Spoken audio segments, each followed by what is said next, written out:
Hi, Emily. Hello po, good Hi, evening. love. Good evening din sa iyo. Sige, love, kwentuhan mo na ako ng maipaglilingkod ko kay Emily at napatawag po sa usapang LDR. Okay po. Ganito po yun kasi DJ Lala. Mhm. I'm we've been married po for 3 years. Mhm. Pero LDR po kami since kinasal. Okay. So nung una po, wala naman pong problema kasi yung communication po namin consistent naman po. Pero, for the past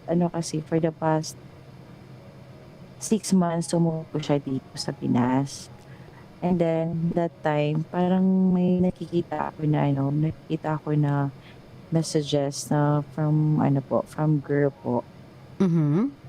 Pero tinatanong ko siya, pero yung hubby ko po ayaw niya pang aminin. Okay. And then yun nakikita ako na picture pero yung sabi niya mag-ano lang po magkasama lang po sila sa office. Mhm. Pero yung picture, yung message po hindi po talaga galing kay girl, parang group chat lang po. Pero yung nandun yung thought na parang gusto nila yung isa't isa. Okay. Tapos po yung tinanong ko talaga yung hubby ko po, ayaw niya po mag-amin kahit kahit ilang beses ko na siyang tinatanong or kinukulit, ayaw talaga niya mag-amin sa'kin, nagagalit siya. Okay. May And dapat then ba siyang po aminin? I mean, may nakalagay ba doon explicitly ah telling you or parang explicitly showing you na they have a relationship, they have more than an office mate type of relationship? Meron ba do mga messages that made you, sabihan na natin, conclude na sila ay may relasyon?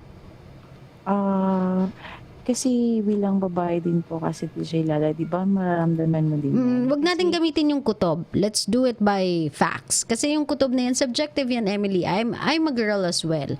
Pero I won't let my hint or hunch as a girl or yung voodoo na meron tayo na sinasabi nating mga babae na pag kinutuban tayo, lagi tayong tama. I don't wanna use that against the person that I love. So, if I'm gonna ask him something, I might as well have something to prove my question. So, kaya nga tinatanong kita, may nakita ka ba explicitly telling you or sabihin na natin malinaw pa sa tubig ng magandang ilog na nagsasabi sa iyo na meron silang relasyon dalawa? may nabasa din kasi ako dun sa isang kasamahan nila, parang nakalagay doon, bakit, ano bang meron sa'yo, bakit gustong-gusto sa'yo si girlie. Tapos sabi niya, hindi ko din kasi alam ba't daw yung naka-act yung girl na gano'n sa kanya. Pero yung sa group chat meron talaga silang parang may something talaga sa kanila na, "O ano man, totohanin natin 'to," yung gano'n po. Okay, si girl ang ganon, hindi si boy. Oo, pero parang yung husband ko po parang naano na din siya, parang siguro na parang nadala na din siya kasi at that time po kasi for the past 2 months po palagi po kami nag-aaway. Hindi ko po alam, kaya nako-connect-connect ko siya, kaya pala gano'n kasi Okay, ano yung may pinag-aawayan nyo, gano'n pala. love? Yung pinag-aawayan namin po minsan 'pag let's say may lakad po ako nagagalit siya and then, sa time kasi nasa Dubai po siya ngayon Okay. and then, yung ano po, yung pinagdududahan ka na wala ka namang ginagawa, yung gano'n po na type na ano po. Tapos hindi kami nag-uusap for 2 weeks, for 3 weeks. So yun, yung umuwi siya, dun ko na-connect lahat. Kaya pala ganun yung nangyayari sa kanya kasi may pinag-aabalahan pala siyang iba. Totoo ba? Hindi ba dahil doon nga sa hinala niya sa'yo, love? Kasi ang lalaki naman di na, kumbaga, not trying to use your words against you. Pero, kumbaga, kung ano kasi yung binabato mo sa kanya ngayon, yun din kasi isyong binabato niya sa'yo. Kaya nga, alam mo yun, yung parang wala kayong tiwala sa isa't isa. Don't you think you've been afar for too long? Kasi sabi mo, parang mas marami pa, base sa kwento mo rather, parang mas marami pa yata yung taon or mas matagal pa yata yung panahon na magkahiwalay kayo kesa magkasama kayo. Yes, exactly po. Mm-mm. Totoo po Don't you yung think it's realization about time namin. for you guys to be together? I mean, sabihin mo sa kanya, don't you think it's time for you to come home to actually experience being my husband? Kasi for quite some time, wala kasi kayong oras para sa isa't isa eh. Wala kayong panahon to be actually together. Kesa ang pinag-aaksayahan ninyo ng panahon ay kulungin yung isa't isa sa mga bahay o kaya naman siya naman sa apartment or paghinalaan yung isa't isa, maybe you guys need to spend more time together so that mawala yung mga agam-agam ninyo na both of you are going to commit cheating or adultery. Yes po, yun naman yung talaga yung plano. Pero ngayon kasi patapos na din yung project niya. So, hopefully, Lakasan natin ng konti, love. Oo, kasi nag-adjust na ako eh. parang ganun na din kasi yung plano. Pero yung yung isa din kasi DJ Lala, nakita ko sa email niya, yung bill po nung phone niya doon, nakikita ko yung number ng girl na may mga outgoing calls. Mm. So yun, parang iba na yung kutob ko. Oo nga. Tapos dumating sa point, yung nakita ko yung mga messages sa group chat, yung pinagbubuhatan niya ako ng kamay. Ano nun? Yung pinagbubuhatan niya ako ng kamay kasi nagalit siya, ba't ko daw kailangan kulitin siya na ganun kasi hindi naman daw totoo. Yung ganun po. As in actual pinagbuhatan ka niya ng kamay? Yes po, yung inano po niya ako, parang sinampal or yung sa kamay ko po din. Yung ganun po, yung nagtatalo na kayo. Okay. In person? Paano group chat? Yes po. Kasi yung umuwi siya, nabasa ko yung sa group chat, habang natutulog siya. Siyempre, bilang isang asawa din po, pag may nabasa ka na parang may mali, so ginising ko siya. Yung ginising ko siya, yun nagalit siya. Bakit ko daw siya ginising na para lang daw sa ganun. Siyempre, iba yung nabasa ko doon, yung nagalit niya, pinagbuhatan niya ako ng kamay, yung hindi niya na-control yung sarili niya. Okay. Ba't kasi ang hilig natin Yes po. mangiilam, love? Why is that a habit of yours? Bakit po? bakit ka mahilig mangiilam ng gamit na hindi iyo? Why is it a habit of yours to mess up with his privacy? Why is it a habit? Noon pa ba actually nagkakaroon po na siya ng other person? Actually po kasi DJ Lala, simula yung naging kami talaga, open talaga yung phone namin. Anytime pwede siya makagalaw sa phone ko, siya din. Anytime, open naman kami sa isa't isa. Okay. So yun, nababasa ko, hindi naman siya yun lang talaga yung may nabasa, talagang nagre-react ako. So yun, inaano ko na lahat, nabasa ko na lahat sa group chat. So yun, parang dumating sa conclusion ko na parang may relasyon sila. Kaso lang naudlot yung nabasa ko lahat. Kasi parang nag-decide talaga siya na papuntahin niya ako ng Dubai. Saka pinatunayan talaga niya. Pero ang gusto ko, ayaw niya aminin, di ba? Kung nagkasala siya, aminin niya. Okay. So you wanna drag the issue even if parang ang dinil niya na ay okay, I'm gonna fix myself. Sabihin na natin, may it be true or not. Pero ang nakita niya kasi, instead of creating another problem or saying yes to yet another fight, ang ginusto kasi ng guy ay, let's just fix our relationship the best way I know how. We have to be together. So, yun yung ginawa niya paraan, di ba? Kumbaga, pinapunta ka niya ng Dubai para magkasama kayo. Yes. So, here you are dragging the issue and now you want him to admit to something that he did, and ang tanong dito, Emily, is for what? Ang tanong ko po, Hindi, ako, I am asking you the question, for what ito?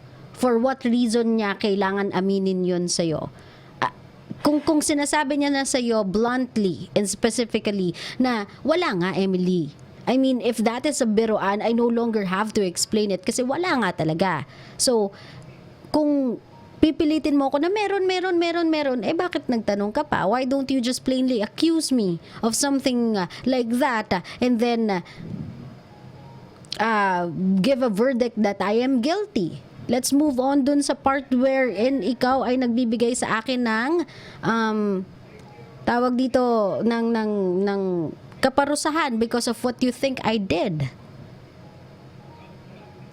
Oo nga.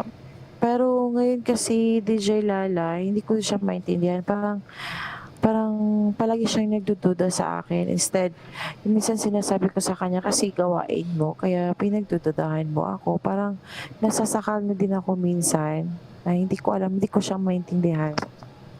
Kasi, ito Emily, don't get me wrong, love. I'm not trying to attack you. But then again, ikaw kasi yung tipo ng babaeng gagawa ka ng problema or gumagawa ka ng problema. Kapag inaayos na, gusto mo pang gumawa ng problema. Ngayon, kapag ibinato sa'yo kung ano yung ibinabato mo sa kanya, sisigaw ka ng nasasakal ako. Eh, hindi ba nakakasakal yung ginawa mo before, Emily?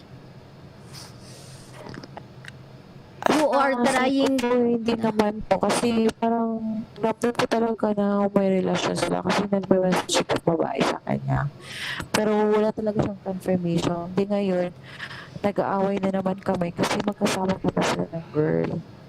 So, yun nga kasi, Emily, ipinipilit mo kasi kung ano yung sa tingin mo ay totoo eh. Ipinipilit mo kasi yung ano mo masyado, yung version mo ng storya nila, ipinipilit mo kasi yun sa kanya ng super. Instead of keeping your husband, you are pushing him away. Instead of making amends sa relationship ninyo, ang iniisip mo na lang ay ano bang problema ng relasyon natin, paano ba natin to maayos, ano bang kailangan kong gawin so that we'll be together, we'll be okay, para hindi tayo natutukso or natitempt sa ibang tao. Instead of doing that, you keep on creating issues and you keep on fighting your husband. Yun kasi hindi ko naiintindihan, love. Why do you love to argue?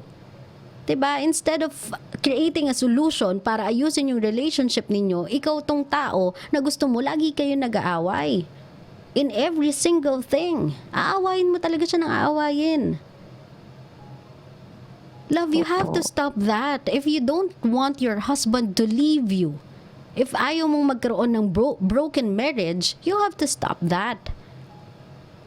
Sabihin man kasi natin na nagkakaroon siya ng iba or natitempt siya sa iba, hindi naman yan masusolusyonan ng pag-aaway mo sa kanya. If not, you're pushing him away. You're pushing him directly in doing that. Pero kung ang gagawin natin, love, ay kapag nararamdaman mo na medyo may something sila, instead of being mahigpit, instead of aawayin mo yung asawa mo, lalambingin mo ng onte and you'll tell him, I want to be with you. Can I be with you? Pwede ba akong pumunta dyan? I'd love to be with you. I'd love to spend kahit 6 days or 7 days or a month with you. Can I do that? Kasi I miss you. I want to cook for you. Alam mo yung mismo yung husband mo na lang yung magsasabi sa'yo na, love, wala pa ako nakikitang babaeng katulad mo. And I don't think there will ever be. You are the best wife and best girl I've ever met. You are not just someone na I married because gusto kong magkaanak, magka-offspring and all, but because you are best. Kumbaga, you are my best friend. You are my supporter. You are my fan. You want to be that kind of girl, Emily. You don't want to be the wife na nagger, na puro issues yung ibabato. Opo. Kasi napatunayan naman talaga niya po sa akin yung time na umuwi po siya. Talagang pinag-stop niya ako sa work and then talagang pinapapunta talaga niya ako sa Dubai for almost 3 months po para mawala. Layo mo ng konti yung bibig mo naman ngayon sa mic. Huwag mo siyang kainin para hindi popping lang yung naririnig ko. Yung tamang tamang distance lang. Ginawa naman din po sa akin, DJ Lala, yung past 6 months po, yung talagang yung marriage po namin, yung sobrang magulo talaga. Yung kumbaga, naabot na sa family ko. Tapos ginawa talaga niya na pinapapunta niya ako ng Dubai para to prove na wala talaga siyang ginagawa. And doon nagbakasyon po ako for almost 3 months po. Wala naman akong nakikita. Yun nga lang, iba yung nararamdaman ko. Parang naudlot nga lang. Yun nga kasi it's all in your head You are messing your head up. You want to be proven right and that's what I don't know why. 'Di ba? Bakit mo sinisira yung sarili mong marriage?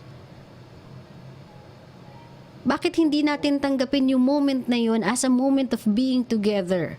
Trying to keep your man. Trying to tell your man that you will never see anyone else better than me. Kasi I will take care of you. I will be there for you. I will love you like no one else will ever do. Why don't take the chance para ipakita dun sa asawa mo na, hey, ako yung asawa mo. And I promise you, wala ka nang makikitang ibang katulad ko. Instead of doing that, what you are doing dun sa ibang lugar ay looking for clues that can prove your theory right. Para kang, alam mo yun, inibitahan ka niya as asawa para makasama niya. What you did ay nagpaka-NBI ka para maghanap ng pruweba para patunayan na tama ka.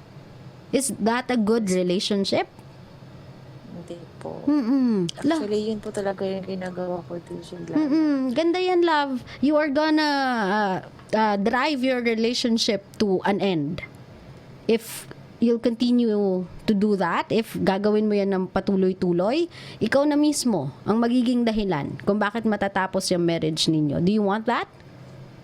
Hindi po. Minsan yung nag-away nga kami, DJ Lala, sabi ko ayoko na, parang pagod na ako kasi sa LDR yung ganun. Tapos sabi niya, ba't ka man mapapagod? If may problema tayo, kailangan natin magpa-marriage counseling. Sabi ko ayoko na. Kasi minsan din naging issue din yung pera. Di ba, love? Ang dami mong issue eh. I mean, your husband is willing to meet ends with you. Willing siya na mag-compromise para sa'yo. Willing siya gawa ng paraan eh. Dalawa lang nakikita ko, Emily, dito eh. And both of them are pertaining to you. One is that you don't want to be in this relationship anymore. And two is that you don't love your husband that much. So either of the two na lang tong nakikita ko ngayon. Kasi parang every single reason na binibigay mo sa akin, even or despite the fact na sinasabi mo sa akin kung anong ginagawa ng husband mo for you, para maging secure ka, para maramdaman mo na walang iba kung hindi ikaw lang, na he is trying and he is willing to fix their relationship, ang lagi mo lang sinasabi sa akin ay multiple issues mo sa kanya. Kahit wala kang pruweba, tinatanggap mo siya as concrete issues mo sa kanya. Tinatanggap mo siya as valid concern sa kanya kahit wala kang pruweba. And yun yung mahirap, Emily. When instead of appreciating your husband, you are trying to look for mistakes. You are trying to look for flaws. Naghahanap ka ng shortcomings ng husband mo. And the only question left in my head is why? Bakit mo yun ginagawa? Don't you wanna be in this relationship anymore? Ayaw mo na ba? Hindi naman po sa ayaw. Siguro napapagod na po ako, DJ Lala, kasi for 5 years po, kasama yung yung naging boyfriend-girlfriend kami. Parang LDR na lang po. Parang, Bakit hindi mo na lang siya hilingin na umuwi na siya? Bakit hindi mo na lang sabihin sa kanya na, can't you just go home? Or can't I just be with you na lang? Kasi married naman kayo, so allowed kayo sa Dubai eh. yun nga po sabi niya, uuwi siya. Pero parang, meron din siya sa sarili niya na parang, wag muna. Parang may nag-ano sa kanya na hindi muna. Hindi ko din siya naiintindihan bakit pa iba-iba yung desisyon niya. Money. About money. Economic-wise. Source of living. Kumbaga, kung magiging tayo, kung common sense yung pagaganahin natin, he is earning much more in Dubai than he is ever gonna earn here in the Philippines. Yun yung nag-hold sa kanya back. Yung fact na mas malaki yung sweldo niya. Nag-feedback ako, love. Ikaw ba ay naka-loudspeaker? Hindi po.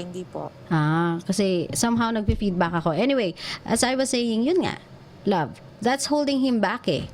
Yung panghihinayang niya na, I can earn more here eh. Doesn't it ever occur to you guys that you can actually live in Dubai? Na pwede ka talagang mamuhay dun sa Dubai? Kasi I've known a few of my friends who are now together in Dubai and they are both married. Yes, pwede naman po. Pero parang ako yung ayaw kasi parang ang hirap ng ano din doon. Hindi mo pa nga naman ganun natatry. kadali. Hindi ganun kadali as per my observation po for for almost 3 months. Parang ang hirap din ng buhay doon. O, di ba? Love, ang hirap makipag-compensate with you eh. You want everything to be in your way. Yung convenient for you. Siya ang iniisip niya ikabubuhay ninyo. Ikaw, ang iniisip mo lang mahirap for you. Is it fair? Hindi po. Love, you have to rethink. Do you really want this relationship or not? Kasi apparently, yung problema sa inyong dalawa, you are not complying. You are not willing to compromise. You want... Aray ko, nag-feedback talaga ako, love. Saglit lang po. Yan po, yan po. Ayan. Better. Okay. Ayaw mong meron pa rin eh. May feedback, love eh. I don't know what's with you, what's on. Pero, Yan po, yan po. Hello po. yan. Sige, let's try. Ayaw mong mag-compromise, love. Gusto mo kung paano your way. Kung paano gagana your way. Opo. Okay. So, Emily, i-rethink mo to. Tapos, tignan mong mabuti kung gusto mo ba to. Kung gusto mo pa bang ituloy to o hindi na pag-isipan mong mabuti. Kasi sa totoo lang, Emily, I'll be blunt and honest and straight with you na. Mahina lang ako magsalita kasi for some reason, nag-feedback ako. Pero anyway, I just want to finish this one off. Kasi ate, I'll be honest with you. Sa inyong dalawa, ikaw ang may problema. Okay? Opo. Pag-isipan mong mabuti, love, at hindi na muna kita hihinga ng mensahe para sa husband mo. Pero pag-isipan mo muna, do you really wanna be in this relationship still? Ready ba si Emily mag-compromise? Ready ba si Emily mag-try to be with his husband in Dubai? Kasi alam naman nila mas aangat yung buhay nila dun sa Dubai. Or gusto na bang kausapin ni Emily yung husband niya na umuwi na ng Pinas para ayusin na ang lahat, para magsama na lang kayo dito kahit mahirap, at least magkasama kayo? Do you want that choice? Or do you want to be that wife na still wants to look for clues para i-prove yung sarili niyang tama, and afterwards, ang cost nun ay yung mismong relationship nila. Kasi they will never have a relationship in the end of it. I'm telling you, you are driving your relationship to the ground. Okay? Yes po. Maraming salamat, Emily, for calling my show, ha? And I have to let you go kasi for some reason nag-feedback ako, love, ha? Maraming Okay, salamat. Salamat po, DJ Lala. Thank God bless you. po. Thank you.